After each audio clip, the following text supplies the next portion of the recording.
रपत कवीर इंद्रकसातो क्षाम दासाय उपबर्हणीं कह करत्तिस्त्रो मगवा दानु चित्रा नी दुर्योने कुय्यवाचम हृदीश्रेत. ரொம்ப ரொம்ப அருமையான வேத மந்திரம். ரிக்வேதம் முதல் மண்டலம் 174வது சூக்தத்தில் வந்து 7வது மந்திரம்.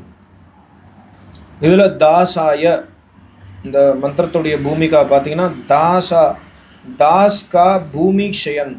தாஸ்னா இந்த மந்திரத்தில் வந்து நம்மளுடைய வாழ்க்கையை அழிக்கக்கூடிய தீய விருத்திகள், தீய எண்ணங்கள், தீய வாசனைகள். வாசனைகள்னா வந்து காம வாசனை சொல்கிற பாருங்களா, வாசனைகள், வாழ்க்கையை அழிக்கக்கூடிய வாசனைகளை பூமிஷயன். எப்படி நம்ம சொல்கிறோம்ல, என்னுடைய ஆசா பாசங்களை வந்து நான் குழி தோண்டி புதைச்சிட்டேன் அப்படின்னு சொல்லுவோம். அந்த மாதிரி வாசனைகளை குழி தோண்டி புதைக்க வேண்டும் அப்படிங்கிற அறிவுரை சொல்வதற்கான மந்திரம் இது. இறைவன் சொல்றாரு இந்திர கவிஹி ரபத். யாரு வந்து இந்திரன்? இந்திரன்னா இந்த மந்திரத்தில் பரமேஸ்வரன். நம்மளுடைய தீய சக்திகளை அழிக்கக்கூடிய, தீய சக்திகள்னா தீய எண்ணங்கள், பொறாமைப்படுறோம், பேராசைப்படுறோம், எரிச்சல் படுறோம், கோபப்படுறோம், காமத்தில் ஈடுபடுறோம், பிரம்மச்சாரியத்தை வந்து அழிக்கிறோம், மற்றவங்க மேலே வெறுப்பு வச்சுருக்கோம். மனசுக்குள்ளே வெறுப்பு, வெளியில் சந்தோஷம், அவங்க மேலே சந்தோஷத்தை காமிக்கணும், இல்லாட்டி வெளியில் சிரிக்கிறோம், உள்ளுக்குள்ளே அவங்க மேலே வெறுப்பு. இந்த மாதிரி இருக்கிற வாசனைகளை அழிப்பவன் இந்திரன், பரமாத்மா. பரமாத்மா என்ன சொல்கிறாருன்னா, என்னுடைய ஸ்துதியை செய்பவர்கள் கவிஹி, ஞானிகள். ஞானிகள் வந்து என்னை ரபத்னா ஸ்துதிக்கின்றனர்.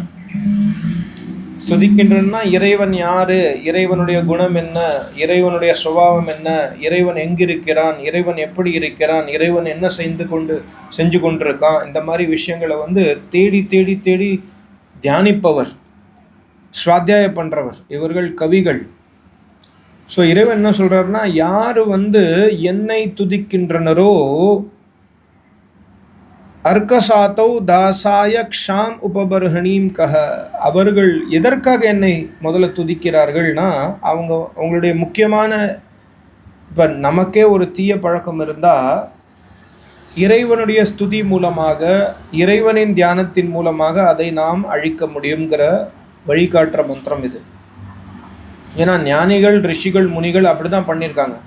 என்னுடைய ஸ்துதியின் மூலமாக, என்னுடைய வேதத்தை திருப்பி திருப்பி கேட்பதன் மூலமாக அர்க்கசாத்தௌ, அந்த அர்க்கசாத்தௌனா அந்த இறைவனை அடைவதற்காக, காமத்தை வெல்வதற்காக, அந்த தாசாய, அந்த தீய விருத்திகளை அவர்கள் பூமியில் குழி தோண்டி புதைச்சிட்டாங்க. அந்த மாதிரி அவங்க வாழ்க்கை வாழ்ந்தார்கள். ஸோ முதல் ஞானம் என்ன இந்த மந்திரத்தில்னா, நம்மளுடைய தீய விருத்திகளை குழி தோண்டி புதைத்தால் மட்டுமே நாம் இறைவனை அடைய முடியும். அப்படி குழி தோண்டி புதைக்கணும்னா நமக்கு இறைவனுடைய ஞானம் தெரிய வேண்டும், இறைவன் யாருன்னு புரிய வேண்டும், இறைவனுடைய ஸ்துதியை நாம் செய்ய வேண்டும்.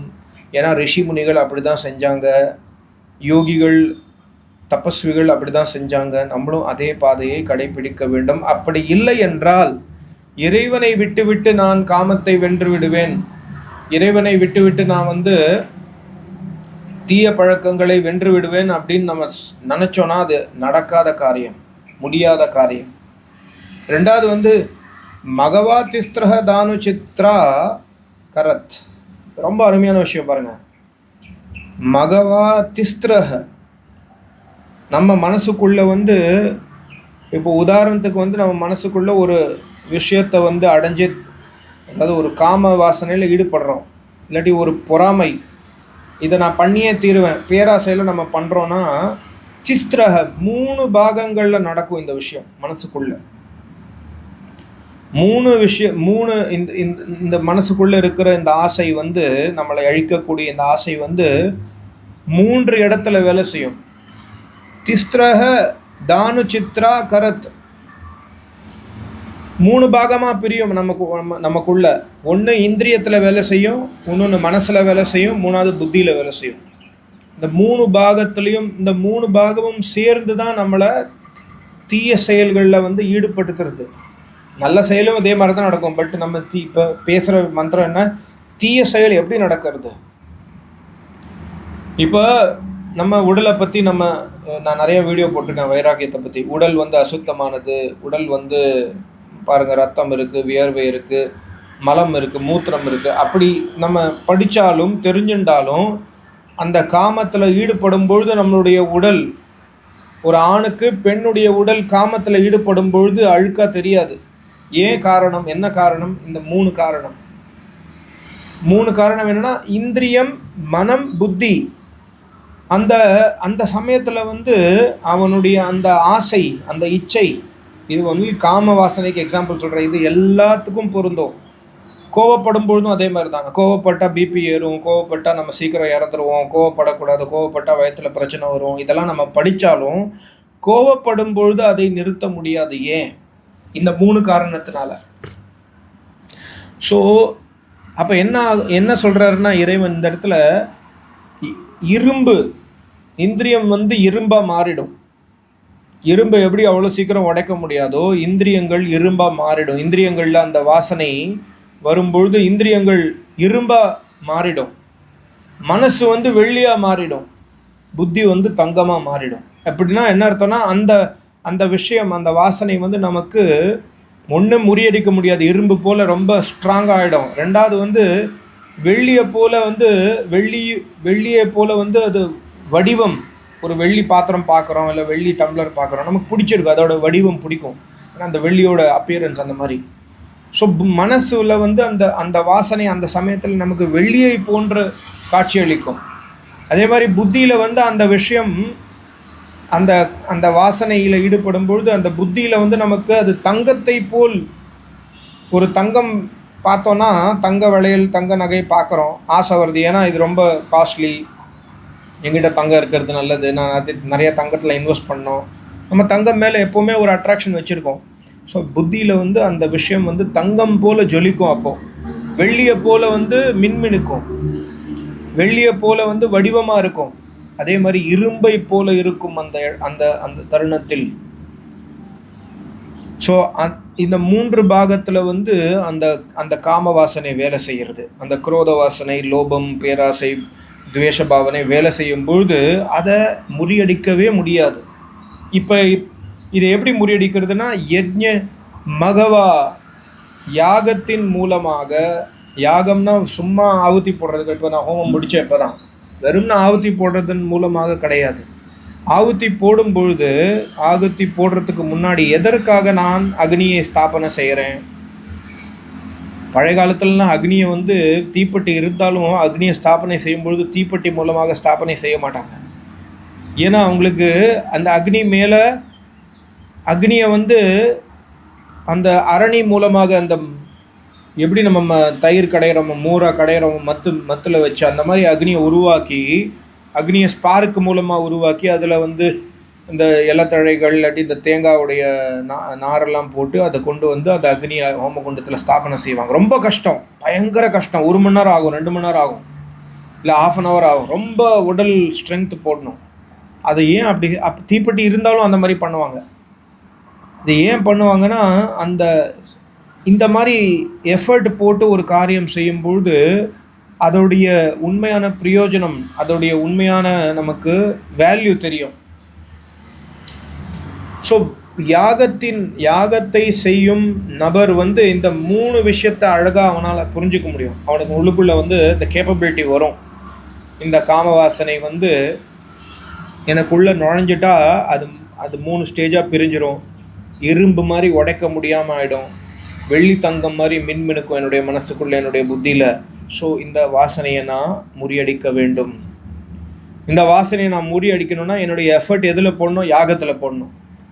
இப்போ யாகத்துக்கு 1 மணி நேரம் டைம் ஸ்பெண்ட் பண்ணுறீங்கன்னா, உங்களுக்கு 1 மணி நேரம் டைம் வந்து காமத்திலேயோ இல்லை மற்ற விஷயங்களில் ஈடுபடுறதுக்கு கம்மியாக இருக்குது. இப்போ நான் வீடியோ எக்ஸாம்பிள் சொல்கிறேன் பாருங்கள். இப்போ நான் வீடியோ பண்ணுறேன், 1/2 மணி நேரம் எக்ஸ்ட்ரா ஸ்பெண்ட் பண்ணி வீடியோ பண்ணுறேன். ஸோ வீடியோ பண்ணுற நேரத்தில் நான் காமத்தில் ஈடுபட மாட்டேன், வீடியோ பண்ணும்பொழுது நான் கோபத்தில் ஈடுபட மாட்டேன், வீடியோ பண்ணும்பொழுது வேறு ஒரு விருத்திகளில் ஈடுபட மாட்டேன். அந்த மாதிரி இது எக்ஸாம்பிள் சொல்கிறேன். நீங்களும் சுபகர்மங்களில் யஜ்ஞத்தில் யாகத்தில் சுபகர்மத்தில் நம்மளை ஈடுபடுத்தி கொள்ளும் பொழுது இந்த மூணு விஷயத்தை இப்போ நீங்கள் தெரிஞ்சுட்டீங்க. இதை பற்றி நல்லா ஆராய்ஞ்சிங்கன்னா என்ன ஃபைனலாக வரும்னா, இந்த 3 விஷயத்துக்குள்ளே நுழைஞ்சிட்டா நம்மளால் அதை கண்ட்ரோல் பண்ண முடியாது. காமத்தில் இப்போ ஓஷோ சொல்லுவார், காமத்திலிருந்து கடவுள் வரைன்னு புக்கெலாம் எழுதியிருக்காரு. காமத்தில் ஈடுபடும் பொழுது நீ உன்னுடைய மனசு ஏகாகிரமாக ஆகிடும், நீ அந்த சமயத்தில் தியானம் பண்ணனா நீ இறைவனை உணரலாம் அப்படிலாம் பேசுவார். அந்த மாதிரி முடியாது. காமத்தில் ஈடுபடும் பொழுது நம்மளுடைய சிந்தனை காமத்தில் தான் இருக்கும். அந்த இடத்துல இறை சிந்தனை வராது.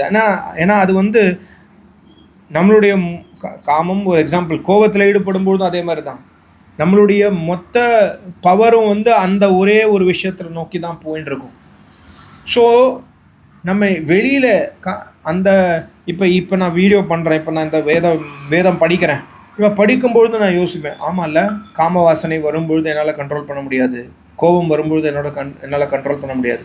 ஸோ காமம் குரோதம் வருவதற்கு முன்னாலே நான் அதை கண்ட்ரோல் பண்ணிவிடுவேன். எப்படி? இந்த மாதிரி ஆராய்ச்சி இறைவனை ஸ்துதி செய்யும் பொழுது ஜாஸ்தி நேரம். இப்போ நான் உட்காந்து காலம்பரை ஆறுது, 4:30 மணிக்கு எழுந்தேன் இன்றைக்கி. இப்போ மணி ஏதோ ஆறுது வச்சுக்கலாம், 6:30 மணி 7 மணி ஆறுது மணி. ஸோ இப்போ 2.5 hours நான் இறைவன் மேலே ஈடுபடுறேன். இதுக்கப்புறம் முடிஞ்சோடனே நான் போய் காஃபி குடிப்பேன், இல்லை டீ குடிப்பேன், ஏதோ பண்ணுவேன். அப்போ அந்த சமயத்தில் நான் ஒரு வீடியோ பார்க்குறேன்னா அந்த வீடியோவில் சரி நான் இறை சம்பந்தமாக வீடியோ பார்க்குறேன், என்னுடைய விருத்தியை யாகத்தில் ஈடுபடுத்தி கொள்கிறேன். அப்படி யாகத்தில் ஈடுபடுத்தி ஜாஸ்தி டைம் செலவழிச்சா இந்த வாசனைகளுக்கான டைம் கம்மியாயிடும். அப்போ நம்ம அதை குழி தோண்டி புதைக்க முடியும். இது ரொம்ப முக்கியமான பாயிண்ட் இந்த மந்திரத்தில். அப்புறம் இன்னொரு விஷயம் சொல்கிறாரு பாருங்க, துரியோனே மிருதி குய்யவாச்சம் நிஷேத். இது இந்த வாசனைகள் ஒரு துரியோனே மிருதி வாசனையே. இந்த வாசனைகள் காரணம், யுத்தத்திற்கான காரணமே இந்த வாசனைகள் தான். எந்த மனிதனுக்குள்ள காம வாசனை, இந்த லோபம், இந்த தீய எண்ணங்கள் இல்லையோ அவனுக்குள்ள யுத்தமே நடக்காது, அவன் ஞானியாக மாறிவிடுவான். ஸோ நம்ம யுத்தத்திற்கான காரணம், நம்ம ஏன் யுத்தம் பண்ணுறோம்? தினசரி முயற்சிக்கிறோம், ஐயோ நான் நல்லவனாக மாறணும், நான் தியானம் ஜாஸ்தி டைம் பண்ணணும். தியானம் நம்ம டெய்லி யோசிப்போம், இன்றைக்கி தியானம் ஜாஸ்தி டைம் பண்ணோன்னு. அப்படி உட்கார்ந்த பிறகு நமக்கு வேறு ஏதாவது பிரச்சனை மனசு திருப்பி ஓடும். நான் இல்லை ஓகே நாளைக்கு பண்ணிக்கலாம், இல்லை சாயந்தரம் பண்ணிக்கலாம். ஸோ ஏன்னா இந்த யுத்தம் நடக்கிறது பாருங்களேன், இந்த யுத்தம் நடக்கிறதுக்கான காரணம் என்ன?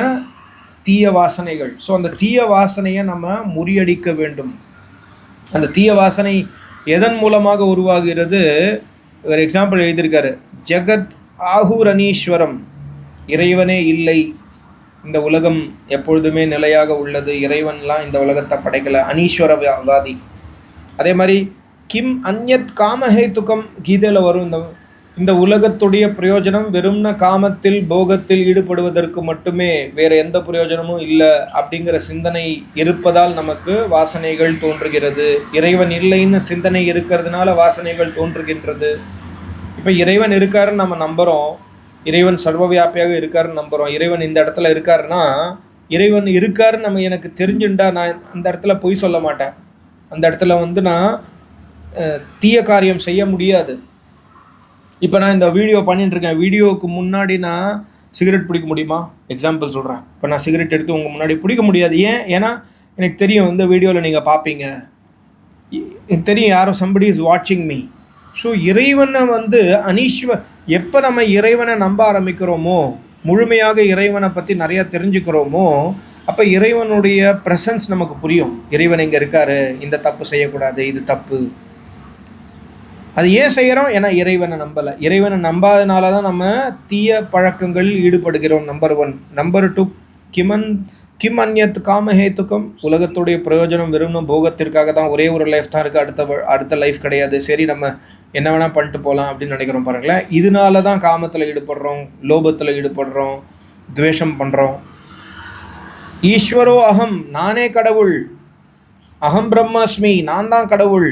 ஸோ நான் கடவுளாக இருக்கிறதுனால நான் என்ன வேணால் செய்வேன், நான் என்ன வேணால் செய்யலாம், என்னை யாரும் கேள்வி கேட்க முடியாது அப்படிங்கிற சிந்தனையில் இருக்கிற மனிதனும் தீய பழக்கங்களில் ஈடுபடுவான்.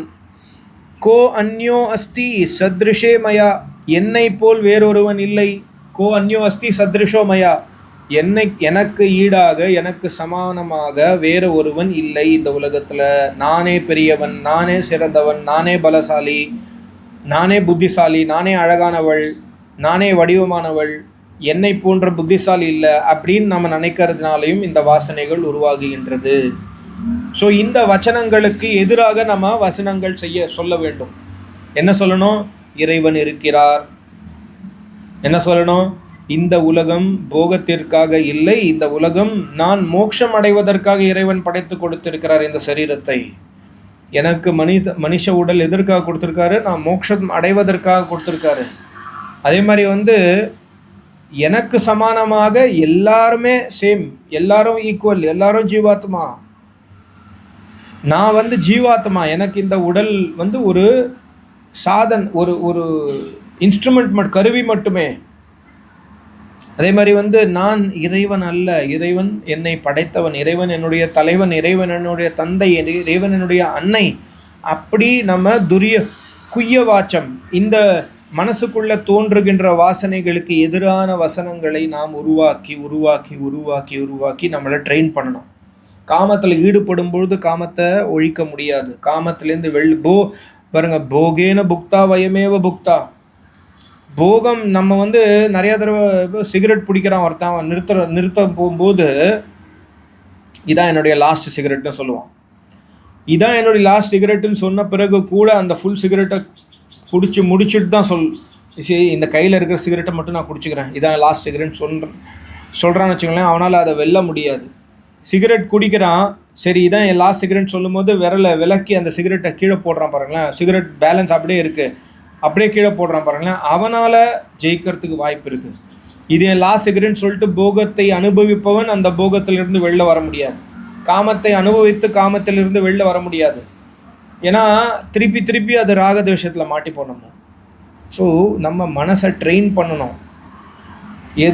இந்த மாதிரி எந்தெந்த வசனங்கள் நம்ம கேட்குறோமே, நானே இறைவன், என்னை போல் வேறு யாரும் இல்லை அப்படிங்கிற வசனங்கள் நம்ம கேட்கும் பொழுது அதற்கு எதிரான வசனங்களை நம்ம மனசுக்குள்ளே க்ரியேட் பண்ணிகிட்டே இருக்கணும். அதே மாதிரி ஜாஸ்தி டைம் யாகத்தில், ஜாஸ்தி சமயம் பரோபகார கர்மத்தில், ஜாஸ்தி சமயம் குருநாதருக்கு சேவையில். அதற்காக தான் பழைய காலத்தில் சொல்லுவாங்க, எந்த மனிதன் குருகுலத்தில் இருக்கானோ அவனுடைய வாசனைகள் 90% கம்மியாயிடும். ஸோ குருகுலத்தில் குருநாதர்கிட்ட ஜாஸ்தி டைம் ஸ்பெண்ட் பண்ணுறது, இல்லாட்டி நம்ம குருநாதர்கிட்ட போக முடியல, வேறு யாரோ ஒரு சுவாமி இருக்கார் பக்கத்தில், நல்ல மனிதர் இருக்கார், சரி அவருடைய ஆசிரமத்துக்கு போய் கொஞ்ச நாள் சேவை பண்ணிட்டு வருவோம், இல்லை போய் சுடுகாட்டில் போய் பணம் எறியறதை பார்த்துட்டு வருவோம். இந்த மாதிரி நம்ம மனசை சுபகர்மங்களில் ஈடுபட்டு வைராகியத்தை உருவாக்க வேண்டும். அப்படி பண்ணால் இறைவன் நமக்கு நம்மளுடைய மனசுக்குள்ளே இருக்கிற தீய எண்ணங்களை, சிந்தனைகளை, வாசனைகளை முறியடித்து, இந்திரன் என இறைவன் இந்திரன், அதை முறியடித்து நம்மளை பாவார்த்த மந்திரத்துடைய பாவார்த்தத்தில் தான் சொல்கிறாரு, அசுப் வாசனாவுக்கோ சமாப்த் கர்க்கே ஹி, அசுப வாசனைகளை சமாப்துனா கதம், அதை ஃபுல்லாக நொறுக்கி நாசம் பண்ண பிறகு நாம் இறைவனை அடைய முடியும். அதற்காக இறைவனுடைய ஹெல்ப் தான் நம்ம எடுத்துக்கணும். குருநாதருடைய ஹெல்ப்பு, இறைவனுடைய ஹெல்ப்பு, சுபகர்மங்களுடைய ஹெல்ப்பு, நல்ல சிந்தனைகளுடைய ஹெல்ப்பு, நல்ல வார்த்தைகளுடைய ஹெல்ப் எடுத்து வாழ்க்கையில் முன்னேற வேண்டும். ரிக்வேதம் 1:1/174/7. ரொம்ப நன்றி, நமஸ்காரம். ஓம் ஓம் ஓம்.